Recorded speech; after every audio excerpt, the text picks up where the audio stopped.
Welcome to A Table in a Tavern, your community RPG podcast. Every episode, we'll explore the depths of immersive storytelling, character creation, and mechanics that make TTRPGs so captivating. Whether you're a dungeon master, a player, or just a curious listener, there's a seat for you at our table. So grab your ale, pull up a chair, and let's embark on this journey together. Welcome to the Tavern. Welcome, community. I am GM Keegan, a longtime GM of 30 plus years, and sitting next to me, a brother from another mother, the D&D expert, DM Knock. Today, we're going to talk about GM Toolbox. What 3 tools do you rely on in each session? We're going to go back and forth and cover this special end of the year episode, just the two of us. And I'm going to put Knock on the spot. What is your first tool that you find essential or unique that you need to bring to each session? You know, when whenever anyone says just the two of us, that song immediately goes into my head. Just the two of us. Anyway, everybody knows that when you're DMing, you have to, bring your dice. You have to bring the resource material, whether it's hardcover books or laptop, whatever. But we want to talk about the different things that kind of unique to our own situations. The first one that I have, probably the most common, and it's some sort of generator, a name generator. It's not just so you don't have that random guard named Guard or, the random townsperson, but it's beyond that too. Having a name generator for shops or a random organization that you weren't thinking that you were going to need to write. There's different causes for it, but a name generator of some caliber is paramount to running a smooth campaign for me. Absolutely. I can see the benefit. I think a lot of people would use that somewhere in their toolbox of, I may be good with names, but what's the name of the magic shop? And you're like, I don't know. Oh, God, what's it called? Sticks and Weeds? Is that a good or bad name? I don't know.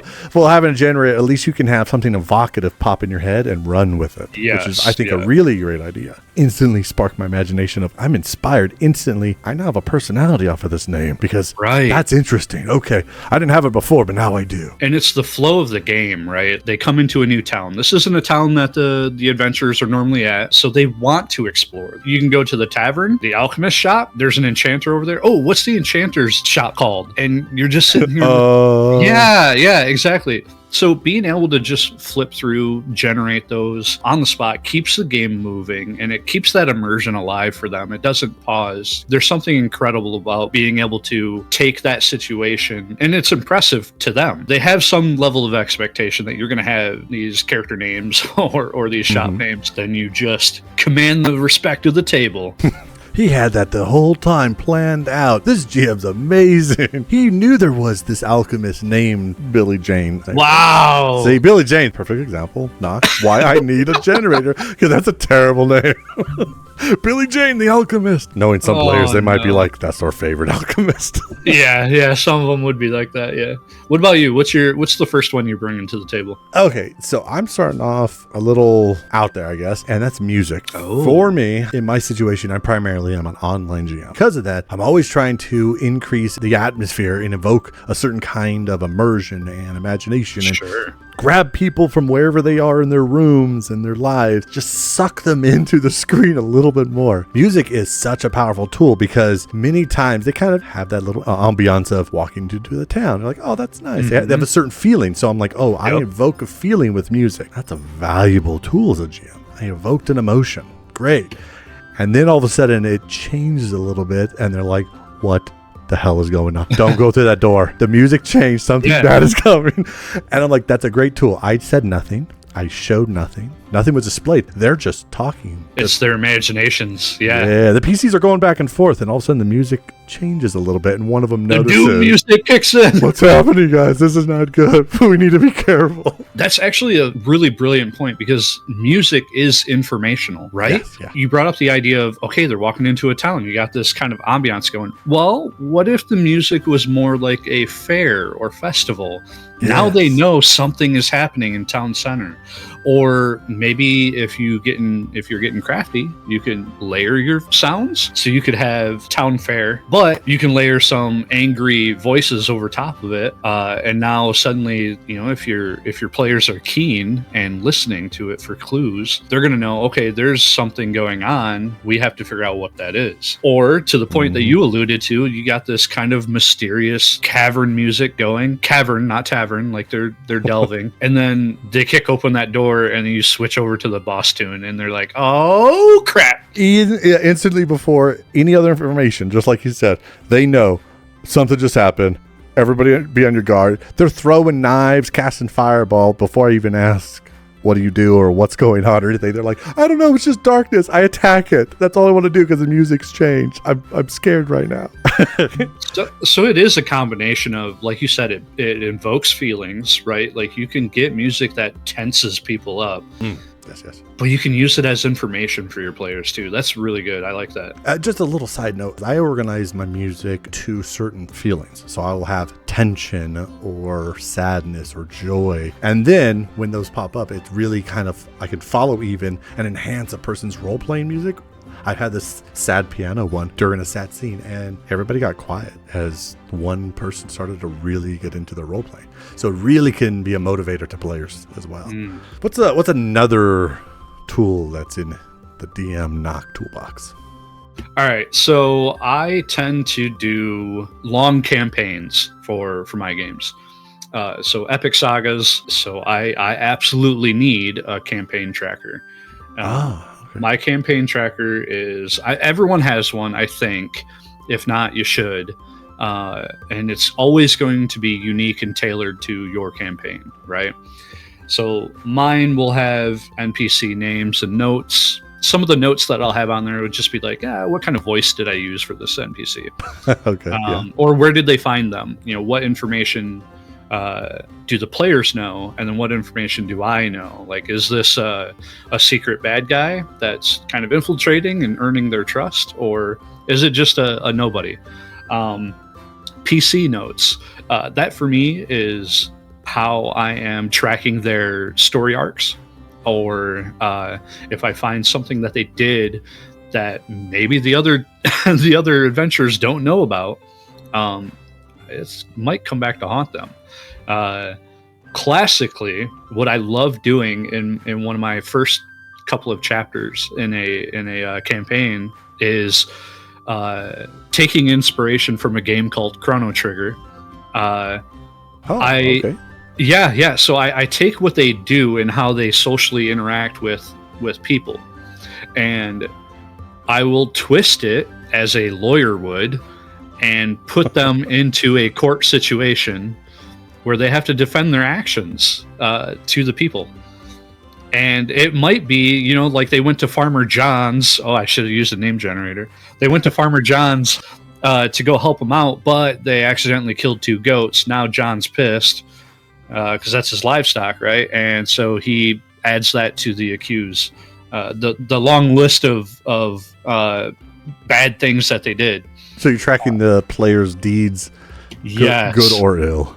Yes, yeah, both sides of it. And then that kind of helps keep it a living, breathing world too, right? Like if you keep track of what they're doing, good and bad, how is that going to influence the next town over?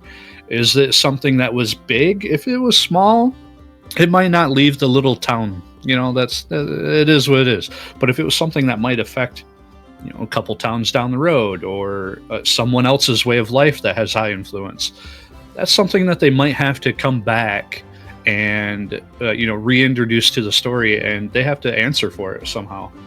That's really interesting. Do you? I know that you play offline around the table, so to speak. Yeah. What does that look like? Do you bring a laptop with you, or do you have special notebooks? Is there something behind your screen? Kind of like, what does it look like for you? Because I have a totally different approach for how I would organize it, obviously, since I'm online. Yeah, so I do kind of a double system. I have a laptop while I play, and that usually runs my monitor, which I use for music or setting up kind of like maybe pictures of NPCs or something that's talking. Yeah, a lot of technical stuff. Nice. Yeah, so I do have a TV that's behind me that I have connected to. Very elaborate. Okay. But making those split notes, that I have that on my notepad, and then when I'm done with the session, then I'll transfer it into whatever DM campaign tracker I'm using on my laptop. Okay, that's interesting because see, so you're using a lot of the analog, aka notebooks, for everybody. Laptop has been a big deal. There's several programs like online services that people use. Do you use any of those, or do you just create like a spreadsheet or Word document, or are you using something specifically online to kind of help you through this? Yeah, or guide you through it. Right. Yeah, I use a program online. Oh, okay, cool, excellent. I could see how you would do this like multi-step thing, and this is a good place to kind of look inwards and have a self-reflection moment for all GMs, because this is an area that I do minimally because it's something I can put in my head. I'm a weirdo when it comes to memorizing everything that players do. Now, I have a lot of struggle in a lot of other areas, a lot. But because of that, I can remember most actions and most NPCs, what they need. However, you mentioned something that was really interesting of them crossing the line and stealing goats from this person, and he'll remember that. And that, I think, is the most interesting, because I'll grab cards, what I call them cards. They're basically just pictures of NPCs in games, tokens, I guess you could call them like tokens, and there'll always be a hidden GM section, and I'll throw in campaign notes there. So if they ever come across it, and it'll be like their motivation or special this, or if they interact in a way that's really significant and I want the NPC to remember it, I'll be like, boom, and I will type in the paladin punched the farmer in the face because they both got drunk one night and he's still a little sore about that, right? And I'll put that in there. So I think having something there to track it, especially when it might be considered insignificant because it's not like the next quest to the bad guy. Things got out of hand type of moment. Right. Yeah. It's the little finicky parts. So I think that's a great thing to just have. So if I have, it sounds like you use something similar, just a different way of doing it, right? Because you're primarily on virtual tabletop. You do digital gaming. Yeah. So you keep track of that. But what would be your number two? It's similar about it's I guess an organization thing. I will always have a tab of NPCs, aka just their pictures, that I don't necessarily upload because this isn't the focus of this area. They didn't come into the town, so I need certain X people, like this is the quest giver, so to speak, or I want them to meet this specific, like the royalty, the person that they're meant to go see. Or like if you're in a dungeon, of course, those tokens are going to be on the screen. But I'll always have a folder with multiple folders inside of it, all named, and it'll be like the wildlands or the forest people, or and I'll have like maybe certain creatures like the underdark creatures, and like right now I'm doing a post-apocalypse, so I will pick what are some random people out there, random merchants, travelers, wanderers, town folk, unsavories type of thing, or I'll even put common people good. So not everybody's bad, right? Yeah. And I don't know who any of these people are, when they're going to meet them, but sometimes I need to populate an area on the fly, and throwing a picture helps when you're online, because we don't use cameras, so I can't like animate my face. So how do I bring them in? Putting pictures out, really invaluable, because they'll look at them and go like, oh yeah, and they'll start to get drawn in and attracted to, oh, this is the NPC, this is what they look like, okay, cool. And it's much easier, instead of just describing that they have rugged clothes and a scar across his eye, but if I find a picture that has that as I'm describing their mannerisms, boom, this random person that populates a little area, it's more believable. They're connected to it. They're not just listening to my voice. They are like, this person's real. And so I always have a folder filled with a variety of things, and it's popped open on my second screen. And as an online person, I use 2 screens. That's it? Well, the third one broke. So, don't hate on me. I got 4 screens on my computer right now. Oh man, so making a lot of people jealous. Yeah, not to just one up you, but I don't know. Maybe one day I'll delve into online gaming in that aspect. I don't know. Maybe. maybe, probably not. For your last one, is it more in the same vein of organization, or no, or is it just what's the curveball? I guess. Yeah, curveball. Exactly. That's a good way of putting it. Okay. It's so when I was making my notes for this, I called it the one thing. Oh, interesting. Right. So I try to go for a wow factor, something that is out of the norm. Players aren't expecting it.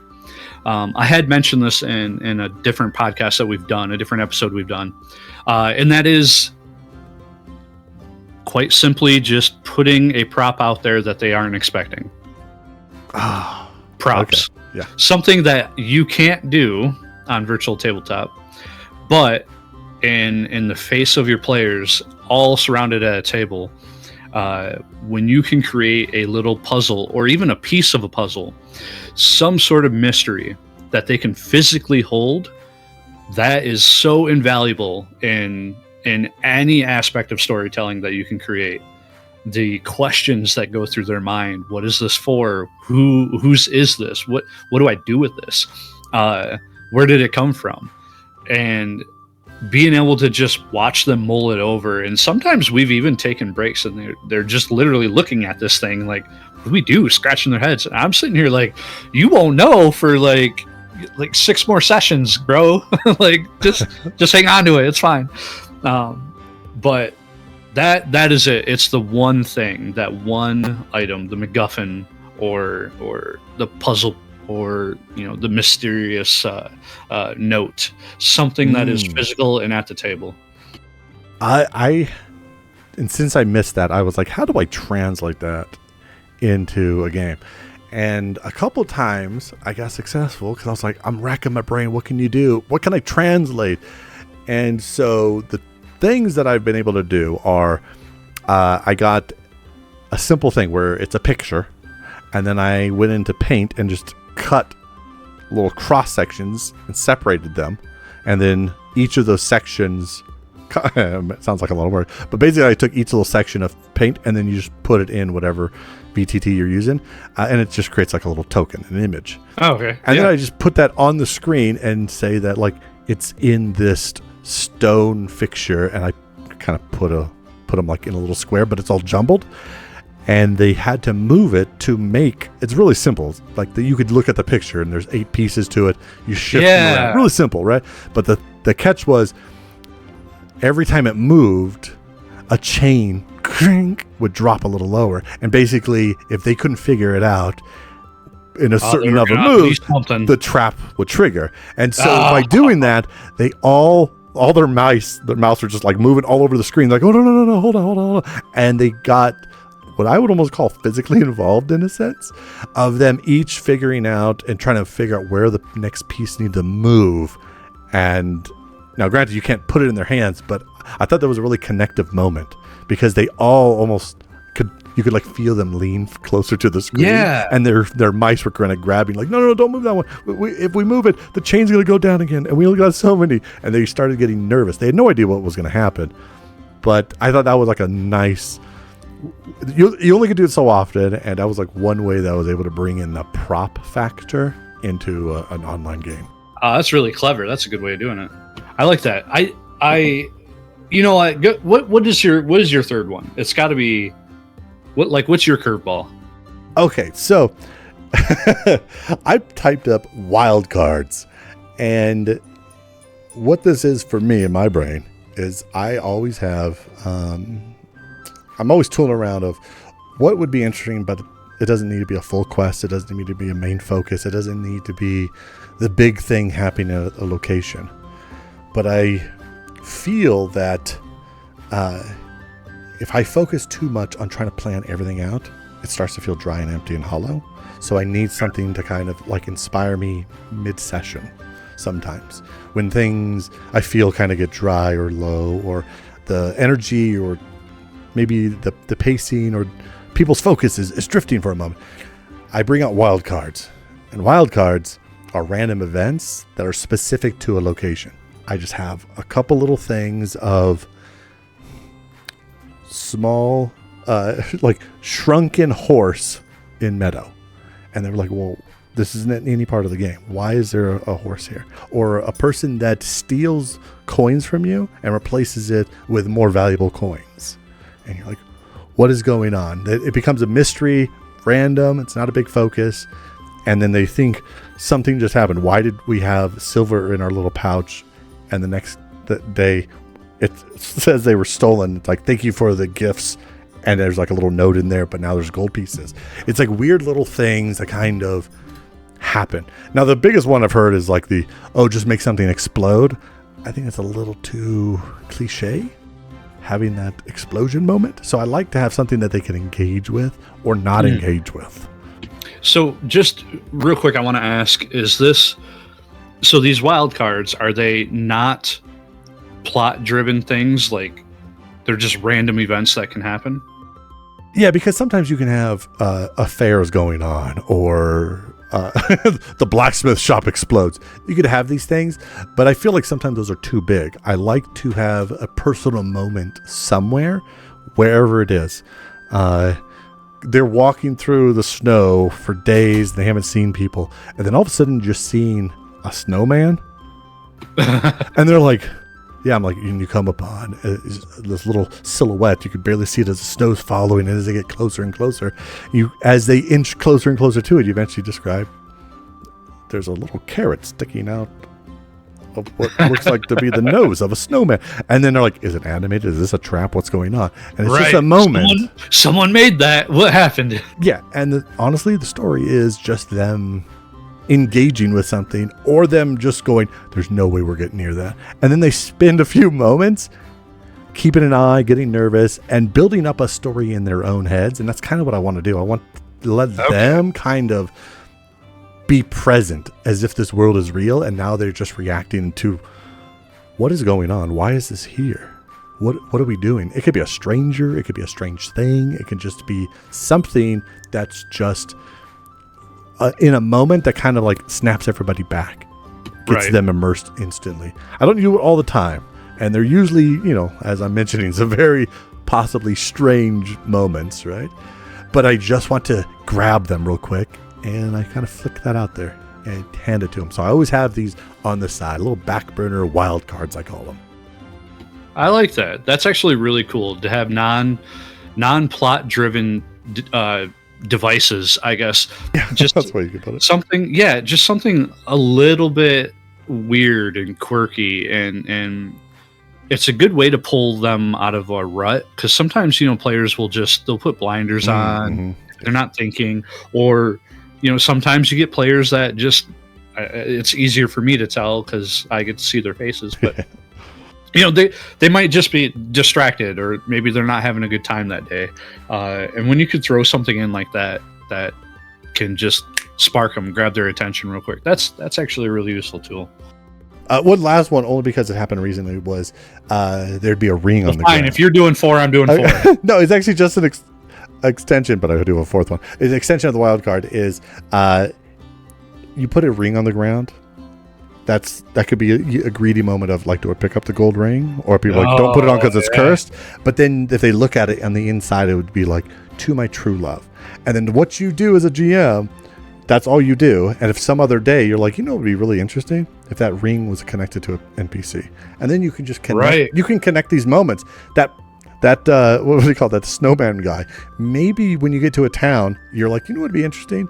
They were really into that snowman, so let's make a thing where a guy was like, I was out there for weeks, and there's a break in the storm, so I just made a snowman.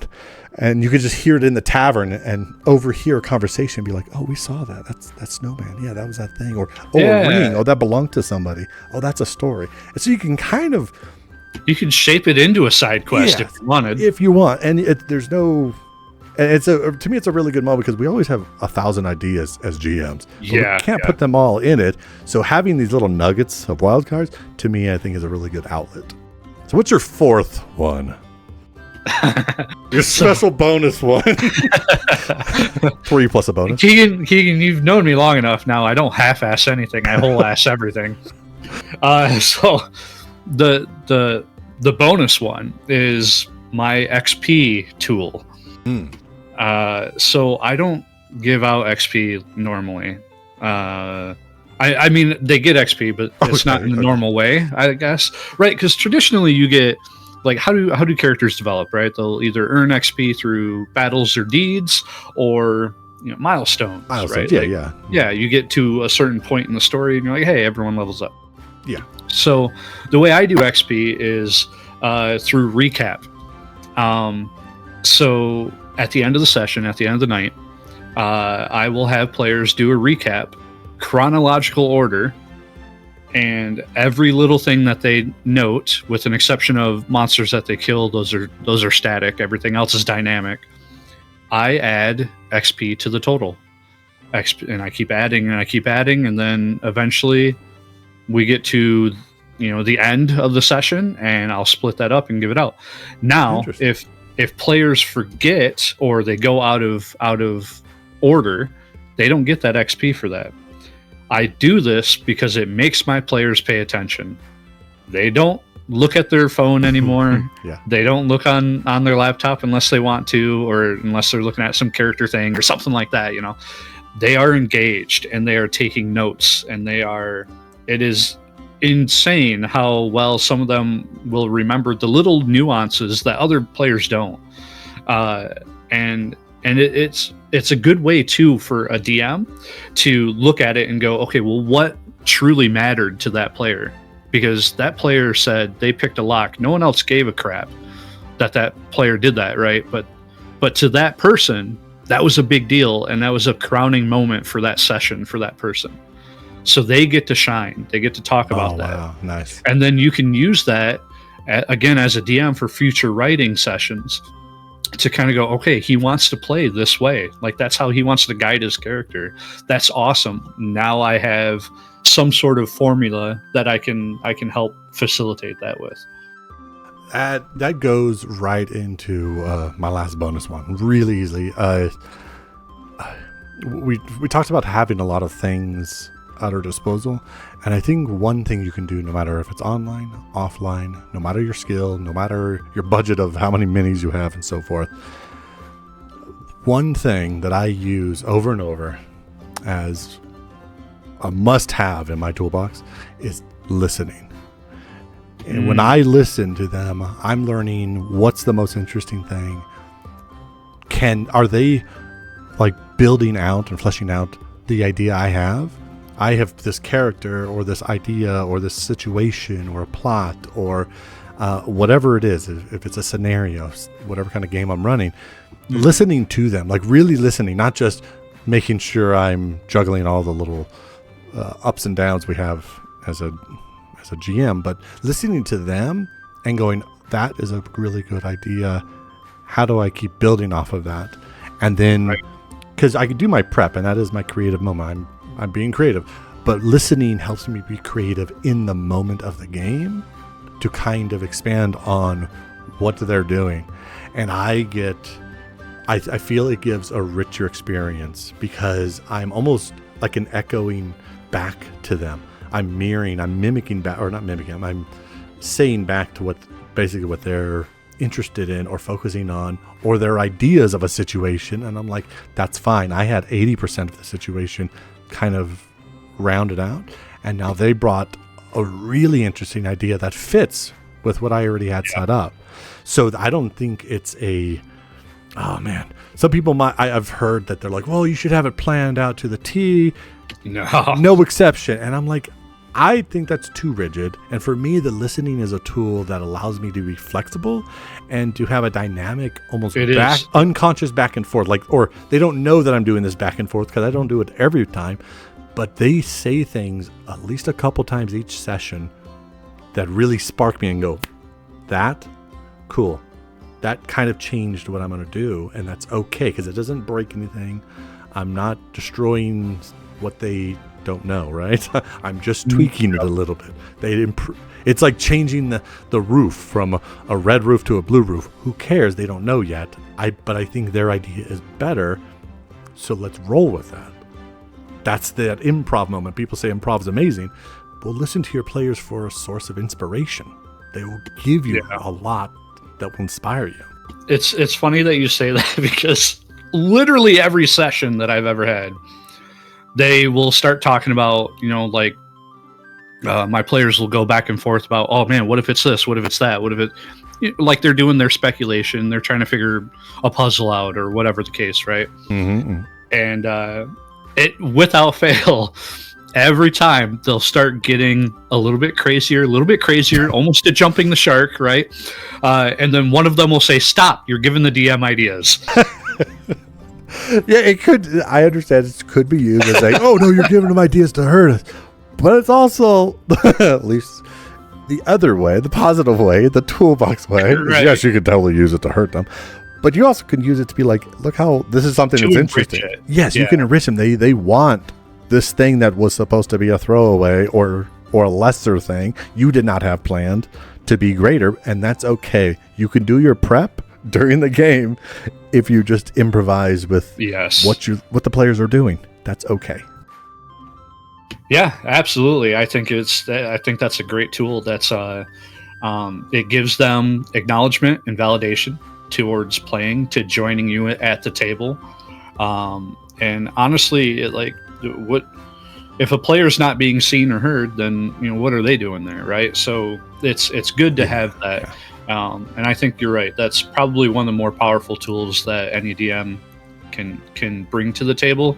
It's definitely a practiced skill. You have to know what to do with that information, and you have to know how to listen. And you may not get it right all the time, but that's okay. Yeah, it's a live and learn. That's fine. Absolutely. So now that we have our 3 tools plus a bonus, 4. well, what is like? I guess your final thoughts on the toolbox for GMs. Yeah, toolboxes for GMs. Look, guys, you've listened to both of us talk about 4 different ones. There is some overlapping, and that's okay. That's fine. The best thing that you can do is experiment with new tools, see if it works for you. If it's something that is completely far-fetched and you just don't understand it, you can't grasp it, don't worry about it. It's fine. Just do what works for you on it. Every toolbox is going to be different, and just find what works for you guys and just run with it. That's we're all here to have fun. That's the best way to do it. Absolutely. Find the tools that work and throw out the ones that don't. So thank you for joining us. I am GN Keegan, and across the table we have DM Knock. The end of the year special is concluded, so not just have a good night, have a great year. Thank you, community, for listening. Join RollNet's Discord now to continue the discussion with other GMs, DMs, and players about tonight's topic. Come back next time, where there's always a seat waiting for you at a table in a tavern. Just the 2 of us.